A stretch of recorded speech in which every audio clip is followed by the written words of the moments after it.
Chapter 33.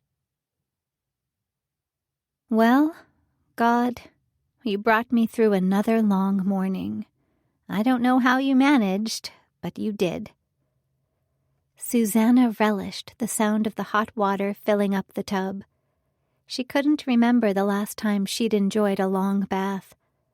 After checking one last time to make sure Kitty was still napping soundly, she put on one of her mom's old instrumental worship CDs and sank into the tub. The Lord is my strength and my shield, an ever-present help in times of trouble. She shut her eyes, letting the water fill all the way to the top. The lions may grow weak and hungry, but those who seek the Lord lack no good thing. She hummed along with the soft piano and violin music and thought about some of her favorite verses from Psalms. Delight yourself in the Lord, and He will give you the desires of your heart.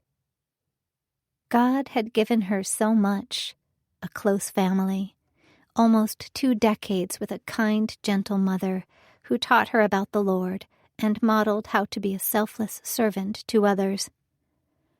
A few months of excitement and happiness when she'd thought she'd found the man she wanted to marry. Comfort, even in the worst of troubles. The Lord is good, and His love endures forever. Maybe she didn't always feel the Holy Spirit like she had last Sunday at church, but she could never doubt His love. He'd blessed her life in so many ways, given her so many opportunities, surrounded her with so many people who loved her. If only He hadn't taken them each out of her life one by one, until only she and Kitty remained. Weeping may last for the night, but rejoicing comes in the morning. That's what she had to focus on, God's love and mercy and goodness.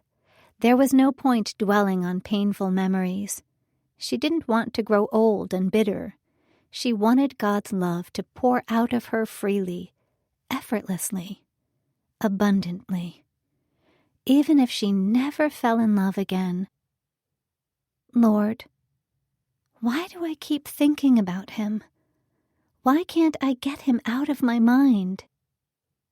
She hated to admit it, but ever since Grandma Lucy's prayer at church, she'd been allowing thoughts of Scott to steal more and more of her mental energy. There had to be something else to focus on. Christmas is in only 10 days, Lord. Just 10 more days. She still remembered the afternoon she'd come home from her shift at Winter Grove last fall and saw her mom mixing dough. What are you making? Friendship bread starter. If I get it ready now, we can make a batch to welcome Scott when he comes here to meet you. Susanna had looked forward to that visit with the childish hopes of a 5-year-old waiting for Santa's sleigh. 10 days until she finally saw Scott face to face, heard his voice for real instead of through electronic wires, looked into his eyes. Just 10 more days. Susanna shut off the bathwater and counted again to make sure she'd done the math right. 10 days until Christmas. She stood up, ignoring the cold chill that seeped through her skin. 10 more days. If she threw things together today, the starter would be ready to make Amish friendship bread Christmas morning. Mom might be gone.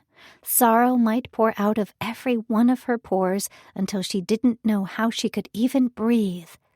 But Susanna was going to give her sister a joyful Christmas, whether she felt like it or not.